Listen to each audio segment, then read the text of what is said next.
ओम नमो भगवते रामकृष्णाय।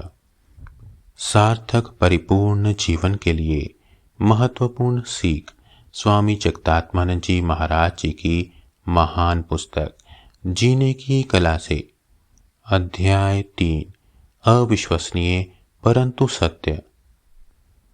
अब हम चर्चा करेंगे एक के भीतर दूसरा व्यक्ति विषय पर। यहाँ एक ऐसे व्यक्ति की सच्ची कथा है जिसे हजारों ऐसे लोगों ने प्रत्यक्ष देखा तथा जो उसके ऋणी थे।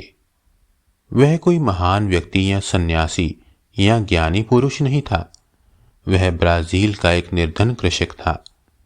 बुद्धिजीवियों और वैज्ञानिकों के लिए यह एक विस्मय की बात थी कि वह नाटकीय ढंग से कैसे कुशल शल्य चिकित्सक में परिणत हो गया।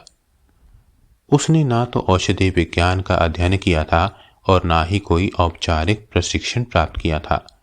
उसके द्वारा उपयोग में लाए गए औजारों का निर्माण किसी आधुनिक कारखाने में नहीं हुआ था। उसने रसोई घर के एक साधारण चाकू से असंख्य ऑपरेशन किए थे। चाहे आंख का मोतियाबिंद हो या शरीर के किसी भाग में दर्दनाक जलन हो, व्यक्ति के अंगों को संज्ञा शून्य किए बिना ही और बिना किसी पीड़ा के शल्य चिकित्सा के दौरान रोगी को पूरे होश में रखकर वह चाकू से कुशलतापूर्वक ऑपरेशन किया करता था। उसके पास उपचार हेतु नित्य लगभग 300 रोगी आया करते थे। उसका ऑपरेशन कक्ष निहायत छोटा था, जिसमें मात्र एक मेज तथा एक कुर्सी थी। ब्राजील के सभी भागों में से लोग रोगमुक्त होने के लिए उस चमत्कारी चिकित्सक के पास आते थे।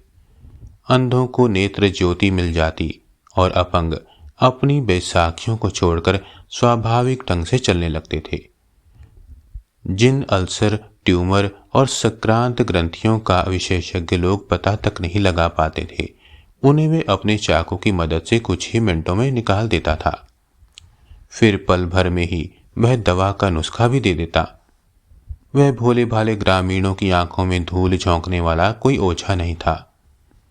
रियो डी जनेरो क्षेत्र पालो विश्वविद्यालय के और मेडिकल एकेडमी ऑफ ब्राजील के चिकित्सक इस ऑपरेशन प्रणाली की जांच पड़ताल करके स्तब्ध रह गए। यह जानकर वे चकित रह गए कि उसके सभी ऑपरेशन सफल थे। अमेरिका के विख्यात चिकित्सक डॉक्टर पुहारिक ने ब्राजील के इस विचित्र सर्जन से अपना ऑपरेशन कराया और उसका फोटो खींचा। वे स्वयं इस सर्जन के असाधारण ऑपरेशन कौशल के साक्षी बन गए, पर उसके द्वारा किए गए सैकड़ों ऑपरेशन उनके लिए एक अबूझ पहेली ही बने रहे। उस चिकित्सक का नाम था जी एरिगो। वह एक निर्धन ग्रामीण था जिसकी औपचारिक शिक्षा नगण्य थी, परंतु उसका संवेदनशील हृदय लोगों के दुख कष्टों को देखकर द्रवित हो जाता था। उसकी सेवा के पीछे यही प्रेरणा शक्ति थी। 1955 से 1971 ईस्वी में अपनी मृत्यु तक वह एक चमत्कारिक शल्य चिकित्सा करता रहा। उसके क्लिनिक का नाम था नाजरेत के प्रभु ईसा का आध्यात्मिक केंद्र। वह प्रातःकाल 7 बजे वहां पहुंच जाता। तब तक लोग अपने उपचार हेतु वहां पंक्तिबद्ध होकर प्रतीक्षा करते हुए मिलते। प्रातःकालीन प्रार्थना करके जब वह ऑपरेशन के लिए तैयार होता, तब वह एक ग्रामीण नहीं रह जाता।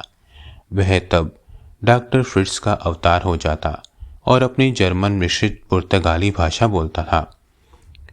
इसके पूर्व अपनी सामान्य अवस्था में वह जर्मन भाषा का एक शब्द भी नहीं जानता था, परंतु अब वह उस भाषा में धारा प्रवाह बातें करता था।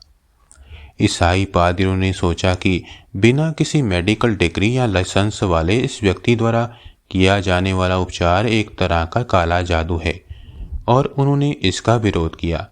जी एरिगो को कारागृह में डाल दिया गया। उसका एकमात्र दोष यह था कि वह कानूनी अधिकार के बिना ऑपरेशन और उपचार किया करता था। उसे यह सब कार्य रोक देने को कहा गया। वस्तुतः वह उसे रोकने के लिए तैयार भी था, परंतु वह पीड़ित और व्यथित लोगों के दुख देखकर उसे सहन नहीं कर पाता था, अतः वह उपचार करने को मजबूर हो जाता। फलस्वरूप उसे पुनः कारागार में डाल दिया गया। उसके उपचार से स्वस्थ हुए लोगों ने करुणाद्र होकर $8,40,000 की चंदे की धनराशि एकत्र करके उसे उपहार स्वरूप भेजी, परंतु उसने वह धनराशि लौटा दी। उसने अपने रोगियों से एक पैसे की भी उपेक्षा नहीं की। 11 जनवरी 1971 को एक सड़क दुर्घटना में उसकी मृत्यु हो गई। उसकी अंत्येष्टि क्रिया में हजारों लोगों ने भाग लेकर उसे श्रद्धांजलि दी। उसका जीवन वृत्तांत प्रसिद्ध अंग्रेजी मासिक रीडर डाइजेस्ट के मई 1975 संस्करण में सचित्र प्रकाशित हुआ था। यह हर किसी के लिए पठनीय है। अपनी चमत्कारी शक्ति का रहस्य पूछे जाने पर उसने इतना ही कहा था।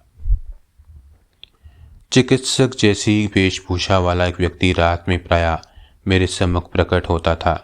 वह अपने ही जैसे अन्य चिकित्सकों के साथ कुछ बातें करने के बाद शल्य क्रिया के लिए तैयार हो जाता। बाद में उसने बताया, मैं डॉक्टर फ्रिट्स हूँ। द्वितीय विश्व युद्ध के दौरान एक सर्जन के रूप में सेवा करते हुए मेरी मृत्यु हो गई थी। पीड़ित लोगों की सेवा करने की मेरी तीव्र और हार्दिक इच्छा है। अब मेरा भौतिक शरीर नहीं है, परंतु मेरा व्यक्तित्व, मेरी स्मृति तथा सर्जन के रूप में मेरी दक्षता अभी भी यथावत है। अतः मैं तुम्हारे शरीर को माध्यम बनाकर शल्य क्रिया और चिकित्सा संबंधी निर्देश दूंगा। डॉक्टर फ्रिट्स का व्यक्तित्व एरिगो के भीतर आविर्भूत हो गया। तब एरिगो समझ नहीं पाया था कि वह कौन है और क्या कर रहा था। अपने वचन और व्यवहार में तब वह पूर्णतया उस मृत चिकित्सक के समान हो जाता था। यह कोई काल्पनिक बात नहीं, अपितु एक सत्य घटना है जिसे हजारों लोगों ने प्रत्यक्ष देखा। वैज्ञानिक और बुद्धिजीवी लोग इससे भ्रम में पड़ जा गए कि इसका विश्लेषण करने लगे। तो फिर क्या यह सत्य है कि भौतिक शरीर के विनाश के बाद के साथ ही किसी का व्यक्तित्व, क्षमता, मनोवृत्तियां, पसंद नापसंद और दक्षता समाप्त हो जाती है?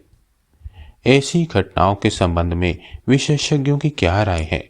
उनके अध्ययनों के क्या परिणाम हैं? क्या मृत्यु वस्तुतः सब कुछ समाप्त कर देती है, अथवा यह जीवन का अंत नहीं अपितु एक सोपान मात्र है? क्या इस विषय में का सच्चा ज्ञान हमारी जीवनचर्या में आमूल परिवर्तन ला देगा? ओम शांति शांति शांति। हरिओम तत्सत। श्री राम कृष्ण अर्पणमस्तु।